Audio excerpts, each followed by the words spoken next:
Sini ke parak ah. Wush, astagfirullah.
Ada suara sih, nggak tahu itu buah jatuh atau apa ya.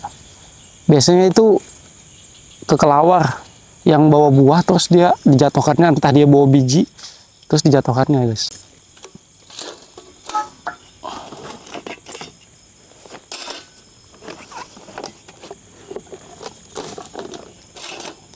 Oke, ini kompor Majapahit.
Oke, udah jadi teman-teman.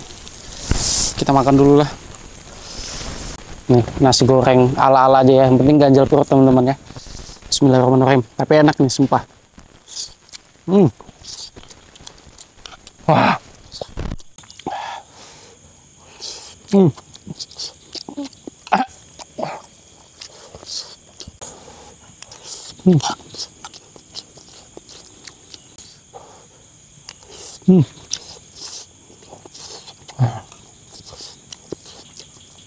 Ada suara tadi di situ, cuman aku nggak tahu ya. Bodo amat. Yang penting makan dulu. Ini cocok banget buat kalian anak kos-kosan yang simple. Cuman modal telur, nasi, bumbu racik, bawang, pas. Cabai sedikit.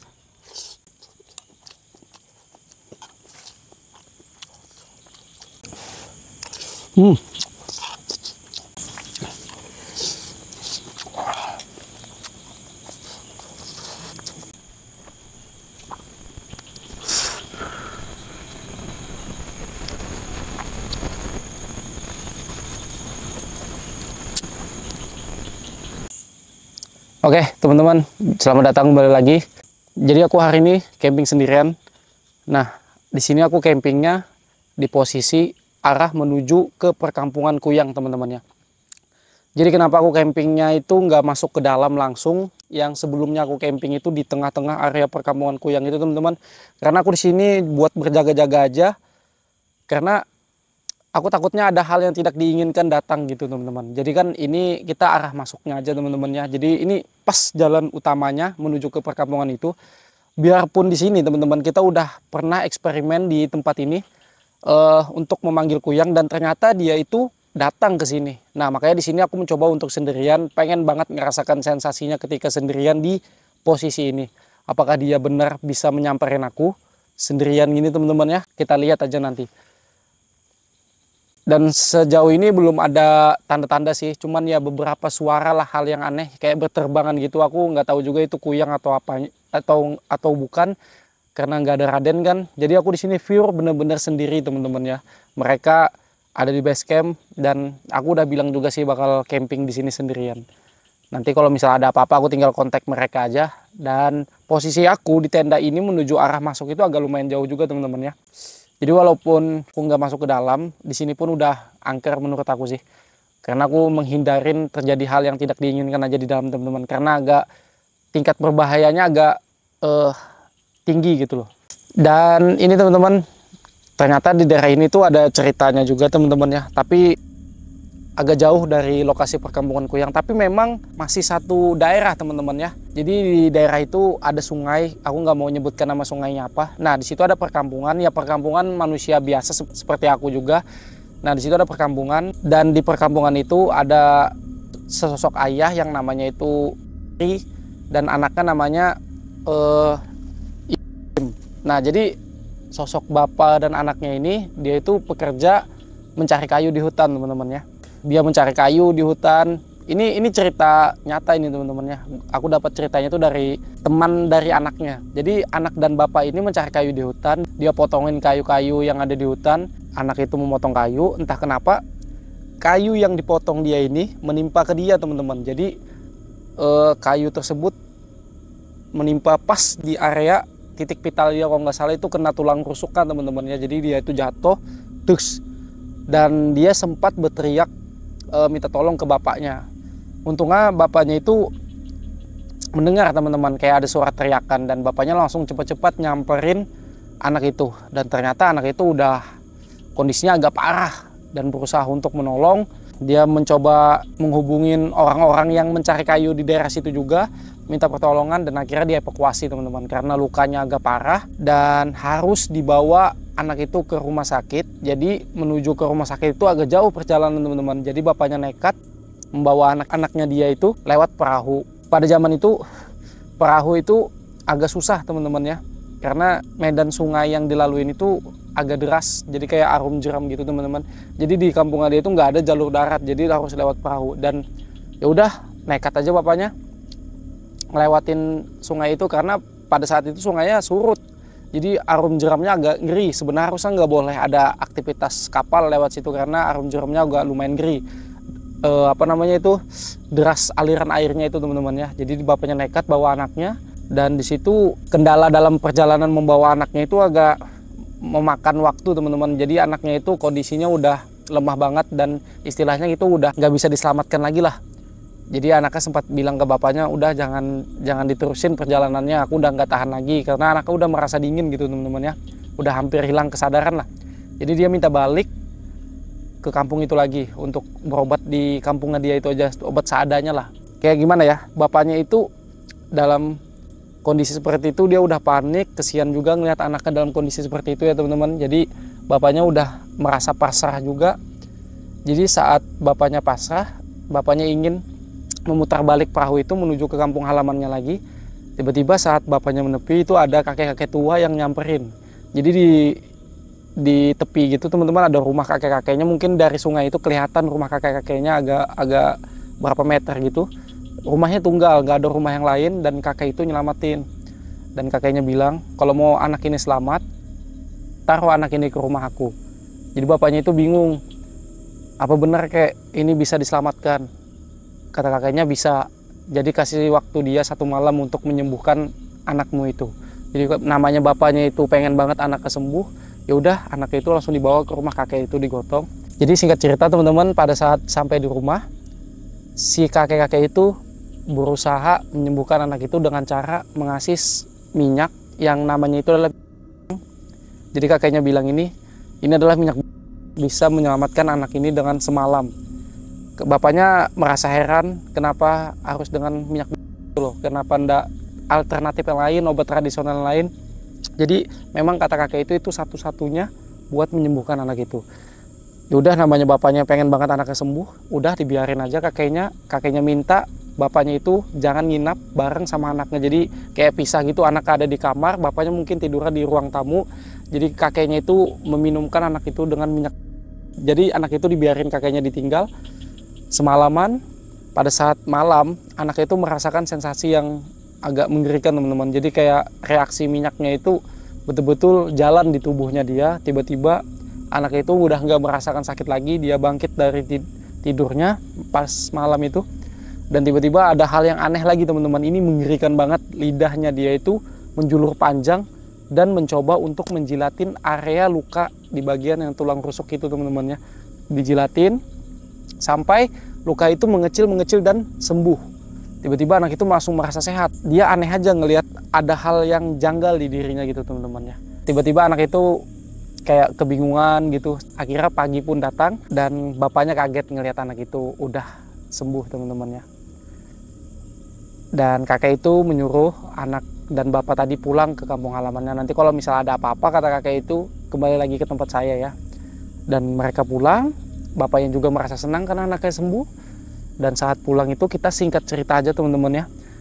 Pas saat pulang mungkin 3 hari kemudian anaknya itu merasakan hal yang aneh nih ketika malam hari. Dia gelisah. Dia kayak merasa kelaparan gitu. Dan dia mencoba untuk keluar rumah. Dia merasa kayak ada bisikan gitu mengarah ke hutan. Jadi anaknya itu mencoba ngikutin apa kata bisikan tadi. Dia masuk ke hutan. Tiba-tiba dia ngelihat hutan itu, perasaannya dia itu terang teman-teman, kayak siang gitu. Padahal itu posisinya gelap. Jadi dia bisa ngelihat benda-benda kecil. Dia bisa ngelihat binatang yang lewat-lewat atau binatang-binatang yang kecil. Penglihatannya tajam, indera pendengarannya tajam. Pokoknya dia merasakan hal aneh yang belum pernah terjadi di dirinya teman-teman ya. Dan di situ dia mulai merasakan pusing. Dia mencoba untuk bersandar di pohon. Tiba-tiba ini yang paling mengerikan teman-teman ya. Dia merasakan ada pergerakan di anggota lehernya ini teman-teman, di bagian tubuh lehernya ini. Tiba-tiba kayak perasaannya itu kayak ditarik, tapi dia nggak sama sekali merasakan kesakitan. Lalu kayak ketarik, dia itu sempat takut karena lehernya ini mau copot. Tiba-tiba lehernya itu lepas dari badannya. Tush, di situ dia kaget melihat badannya yang tertinggal di bawah. Dia nggak ada merasakan sakit sama sekali teman-teman ya. Di situ dia kebingungan dan merasakan takut juga. Dan badannya itu semakin ke atas dan di situ dia hampir kehilangan kesadaran. Jadi kepalanya ini kayak autopilot gitu teman-teman, mengarah ke satu tempat. Dan di situ dia mengarah ke rumah yang dimana rumah itu ada wanita yang sedang hamil gitu teman-teman ya, melahirkan. Jadi di situ dia ada proses melahirkan dan di situ dia juga ngelihat ada beberapa kuyang yang mengintai di atas rumah itu teman-teman ya. Dia ngelihat ada kuyang yang mengintai di atas rumah itu. Kuyang yang lain lah, dia mengintai wanita yang sedang melahirkan itu teman-teman. Setelah anak itu keluar dan darah-darah tadi masih bersisa, wanita yang hamil tadi dipindahkan ke tempat yang lain. Dalam waktu momen yang tepat, kuyang-kuyang yang tadi mengintai itu menjilatin semua darah-darahnya teman-teman. Termasuk dia tadi, dia menjilat darah-darahnya teman-teman. Dan itu terus berlangsung selama berhari-hari, berbulan-bulan, dan singkat ceritanya teman-teman, akhirnya anak itu ketahuan sama bapaknya, dan bapaknya bawa anak itu kembali lagi ke tempat kakek itu untuk proses penyembuhan. Dan kakek itu bilang, katanya kalau udah sampai setahun, ilmu itu bakal lepas tersendirinya. Tapi kan bapaknya itu pengen anaknya normal seperti biasanya, karena kalau ketahuan bakal membahayakan anak itu juga. Oke, itu mungkin ceritanya teman-teman ya. Ini menarik juga ya, karena cerita ini masih di daerah ini teman-teman. Aku juga nggak tahu ini ada kaitannya dengan Kampung Kuyang ini, tapi ini menarik banget teman-teman. Aku baru tahu dapat ceritanya nih dari orang itu teman-teman ya. Oke, kita kemungkinan habis ini bakal explore sedikit aja teman-teman ya. Kita ngeliat daerah ini, habis itu kita bakal tidur, kita lihat reaksinya nanti teman-teman ya. Apakah nanti aku bakal diganggu kuyang ya kan? Kita lihat aja. Aku penasaran juga sih. Oke.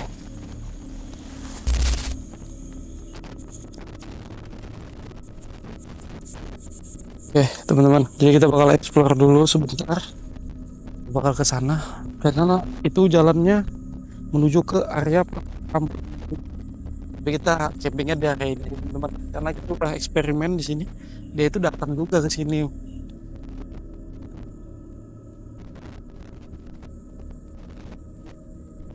Tapi di atas ini ada suara, guys. Kayak berterbangan.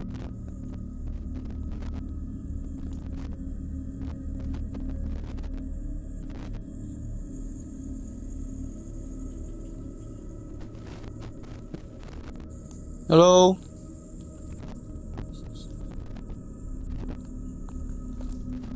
Anybody here?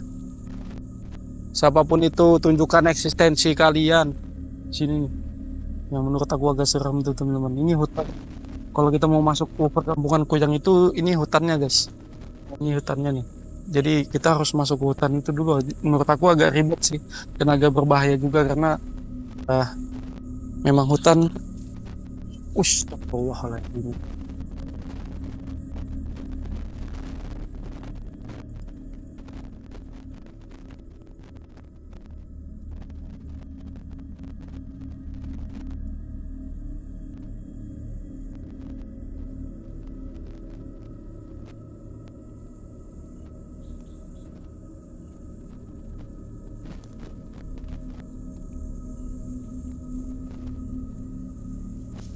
Wush.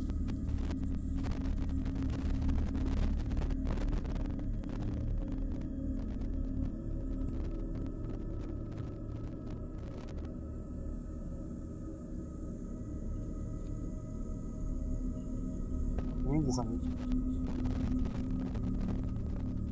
bukan hewan nih. Aku takutnya dia masih ada di atas. Keluar kau. Keluar kau. Keluar kau. Jangan sembunyi. Mana kepala kau? Tunjukkan. Aku sendiri di sini. Suara. Halo.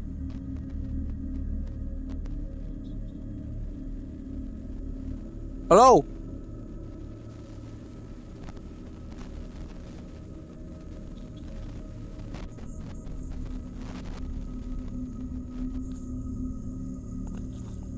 Ada suara tadi sini, kayak suara gitu teman-teman ya. Ngaw, oh banjir teman, banjir guys, banjir guys, banjir teman-teman ya, banjir guys. Oh, untung kita nggak masuk dalam ya. Wih, suara.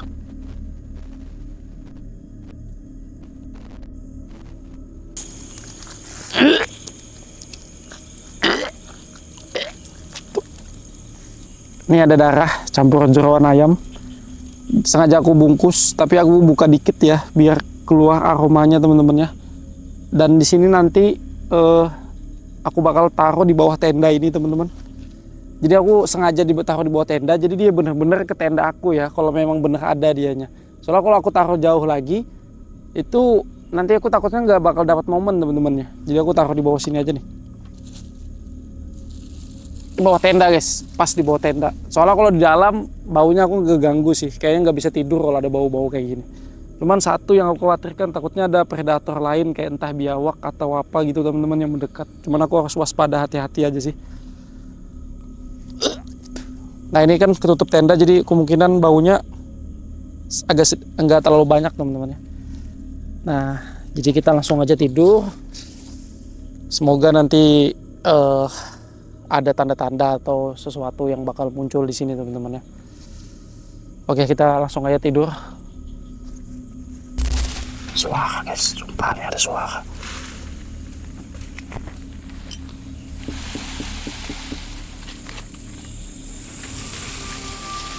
Suara di atas pohon.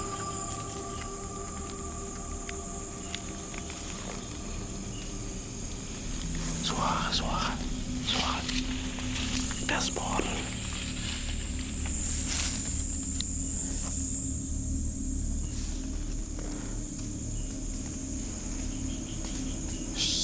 Siapa itu? Aku di sini bawa senjata.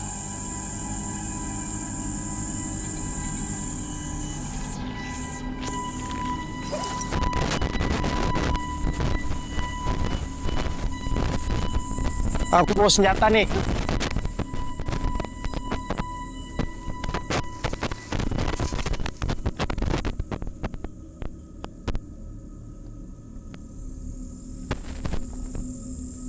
Atas pohon suaranya. Tuh, daunnya sampai berjatuhan.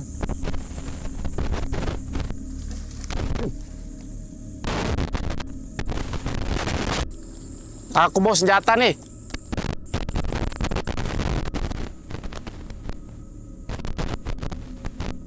Mana orangnya?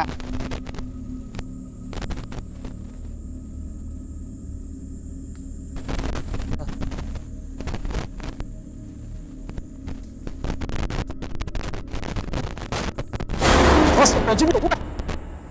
Wih, ini orangnya nih.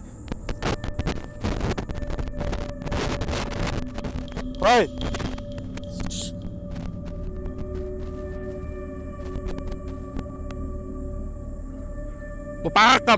Baparakam sini. Baparakam sini. Timpas kam. Baparang aku. Baparang aku. Sini ke baparak nah. Wush, astagfirullah.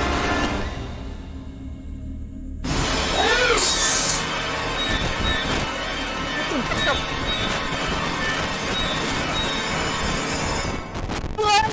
Lupa.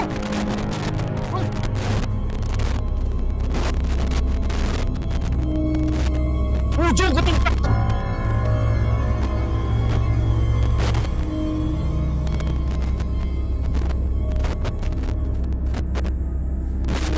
Kepala.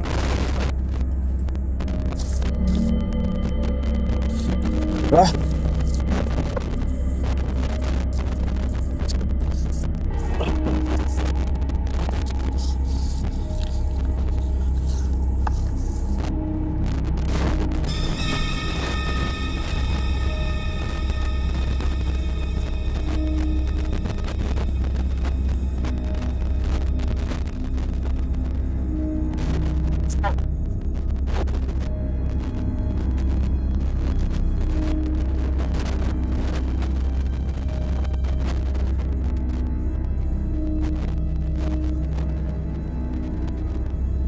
Mana? Ini tadi akhirnya teman-teman. Akhirnya dia lewat sini. Akhirnya dia lewat sini.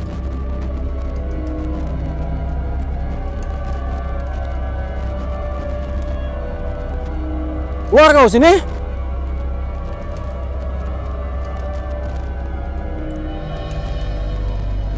Bos, cucusmu.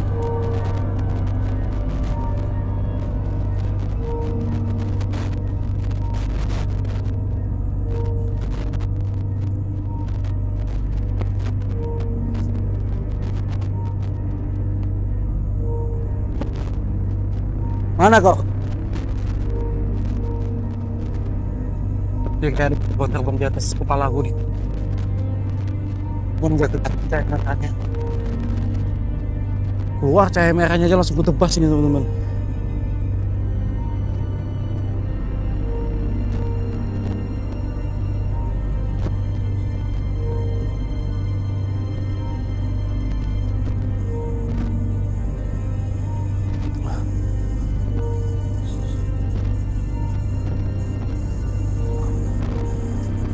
Hah?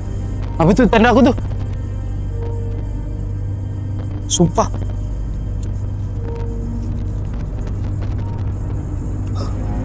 Hah? Tenda dia?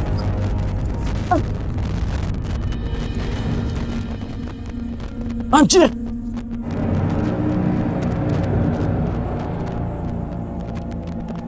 Kabur dia, teman-teman.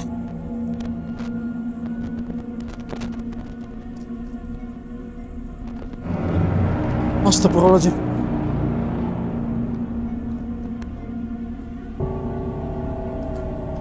Tenda aku rusak.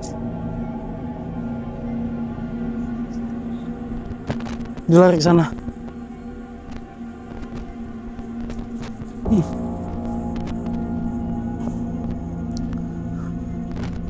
Ayo sini. Sini.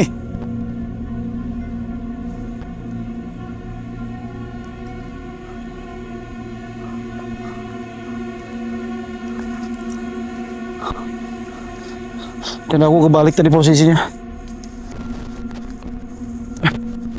Jangan-jangan dia ngambil umpan ya. Oh iya benar.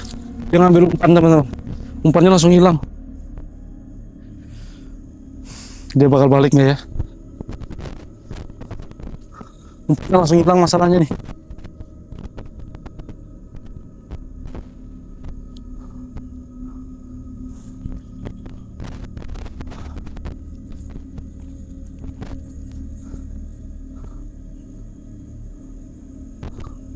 Sumpah, posisi tidur langsung tiba-tiba diserang kuyang. Ini pengalaman yang sangat-sangat mengerikan, teman-teman.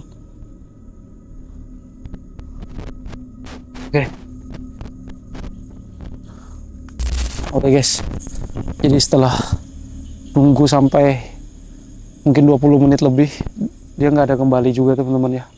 Dan ini suara pun udah mulai berkurang. Aku nggak tahu ini dianya udah balik atau enggaknya, aku nggak tahu, teman-teman. Cuman tadi sejauh ini belum ada dia balik lagi ke sini. Apa jangan-jangan dia cuma mau ngambil umpan itu aja ya. Tapi tadi dia posisinya kayak pengen banget nyerang aku. Untung aku nggak keluar tenda. Pas saat aku ngambil parang keluar tenda menuju ke mencari dia, tiba-tiba dia udah di tenda aku. Dan tenda aku posisinya kebalik dan dia kayaknya ngambil umpan itu. Tapi dia nggak balik lagi ke sini nih. Aku udah tunggu sampai 20 menit lebih. Dia nggak ada balik-balik sama sekali.